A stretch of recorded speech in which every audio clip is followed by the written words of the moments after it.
For months, investors asked whether Nvidia was too expensive. But the bigger question is now hitting earnings season. Can big tech actually earn back the hundreds of billions it is spending on AI? Alphabet, Microsoft, Amazon, and Meta are building data centers at a pace the market has rarely seen. They are buying GPUs, designing custom chips, securing power, installing cooling systems, and expanding cloud infrastructure. Some estimates now put combined big tech AI-related capital spending near or above $700 billion in 2026. Not every dollar is pure AI spending, but the direction is clear. AI infrastructure has become one of the largest corporate investment cycles in the market. So the question is no longer, is AI real? The question is, where is the return? This video is for education only. It is not financial advice. Let's break it down in simple English. Here is my view. The risk is not that big tech suddenly stops spending on AI. The risk is that investors start asking what they are getting back. The next phase of the AI trade is not about who spends the most. It is about who earns the best return on that spending. And this earnings season may begin separating two groups: AI spenders and AI earners. To understand the scale of this bet, think about what an AI product needs behind the scenes. It needs chips, but also data centers, power, cooling, networking, memory, fiber, and teams that can operate the entire system. That is why AI capital spending has become so large. Amazon, Microsoft, Alphabet, and Meta have all signaled enormous infrastructure plans for 2026. The exact numbers differ by company and source, but the message is the same. AI is no longer only a software race, it is an infrastructure race. Companies are still spending because demand remains strong. Cloud backlogs remain large. AI models require more compute. Businesses want AI agents, and every major platform is afraid of falling behind. That creates a strategic race. Even if management teams worry about cost, they also worry about being late. That is why AI spending can continue, while investors become more skeptical. But spending is not the same as earning.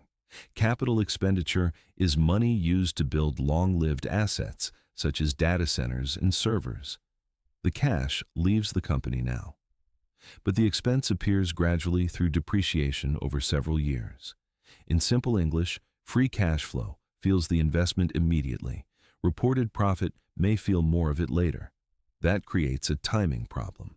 A company can report strong revenue and strong earnings, while free cash flow is under pressure because it is still building infrastructure. Then depreciation rises, energy costs rise, operating costs rise, and investors ask whether new revenue is growing fast enough to cover all of it. So when earnings arrive, do not only look at the headline revenue number. Ask 4 questions. Where is the revenue? Where is the margin? Where is the free cash flow? Where is the return? ROI does not always mean selling a separate AI subscription. It can appear through faster cloud growth, better advertising, more efficient software development, lower customer service costs, higher user engagement, or new products customers are willing to pay for. But eventually, the benefit must appear somewhere: revenue, profit, cash flow, or measurable cost savings.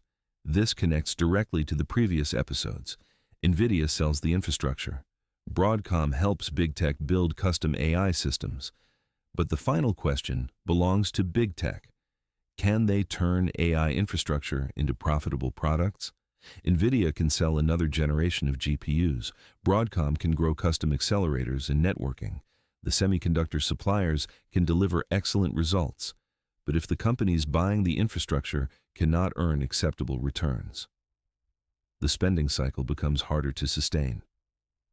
That is why this earnings test is bigger than one chip stock. It is a test of the entire AI value chain. The companies are not all in the same position. Alphabet must prove that Google Cloud growth in AI tools can keep improving revenue and margins while CapEx stays high.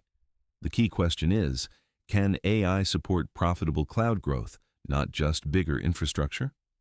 Microsoft must prove that Azure and Copilot can turn AI demand into durable revenue. The market will watch whether AI growth protects margins while capital spending remains elevated.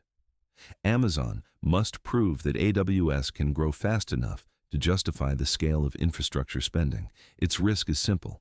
If CapEx surprises investors more than revenue does, the stock can come under pressure. Meta must prove that AI improves the advertising machine. For Meta, ROI may show up as better ad targeting, higher engagement, more productivity, or paid AI products. But if spending rises faster than visible advertising or product benefits, investors may question the build-out. Different companies, different business models. Same earnings season question. What are shareholders getting back? Here's the checklist I would use during earnings season. First, cloud revenue growth. Are Azure, AWS, and Google Cloud growing faster as AI capacity comes online? Second, AI product monetization. Are customers paying for AI services, agents, coding tools, advertising products, or model access? Third, CapEx guidance. Is spending still rising? And is management raising guidance because demand is strong or because costs are rising? Fourth, depreciation. Data centers do not disappear from the income statement. Their cost is spread across future years. Fifth, operating margins. Revenue growth is impressive, but is each company turning that growth into profit? Sixth, free cash flow. Capital spending is deducted when free cash flow is calculated. A company can report higher earnings while producing less free cash flow. Seventh, management language. Listen for words like capacity constrained, utilization, backlog, monetization, productivity, payback period, and return on invested capital. Those words can tell you whether management is still mainly building or starting to prove the economics. The market may start separating AI spenders from AI earners. That does not mean one company wins and every other company loses. It means the market may reward different evidence. One company may be rewarded for fast cloud growth, another for high-margin AI products, another for stronger advertising returns, and another may be punished because spending rises faster than revenue and cash flow. This is where the AI trade becomes more selective. The first phase rewarded almost anything connected to infrastructure. The next phase may demand proof. There is a balanced view. Infrastructure returns often take time. A data center built today may support revenue for many years. Capacity constraints and large cloud backlogs suggest the demand is not imaginary. But markets do not wait forever. If spending keeps rising while measurable returns stay unclear, valuation pressure can spread from big tech back through Nvidia, Broadcom, memory, networking, data centers, and power. So here is the Market Mind AI 5-question framework. Pause here. 3, 2, 1. Screenshot this. Question 1. CapEx. Is AI spending still accelerating? And is the increase coming from real demand or rising costs? Question 2. Revenue. Is AI creating measurable revenue growth? Look at cloud sales, paid AI products, advertising gains, and customer contracts. Question 3. Margins. Are AI costs pressuring profitability? Watch depreciation, energy, components, and operating expenses. Question 4. Free cash flow. Is capital spending reducing the cash left for shareholders? Question 5. ROI. Can management explain how the spending becomes revenue, profit, productivity, or durable cost savings? That final question matters most. Big tech does not need every AI investment to pay back immediately, but investors need a believable path. So here's my conclusion. The AI trade is not over, but it is changing. The first phase rewarded companies that built the infrastructure. Nvidia sold the platform. Broadcom helped build custom systems. Data center and power companies expanded capacity. The next phase may reward the companies that earn the best return from using it. That is the real earnings season test, not who spends the most, not who announces the biggest model, but who can connect AI investment to revenue, margins, free cash flow, and return on capital. The risk is not that big tech stops spending on AI. The risk is that investors start asking what they are getting back. And some companies do not have a convincing answer. Which company proves AI ROI first? Google, Microsoft, Amazon, or Meta? Comment below.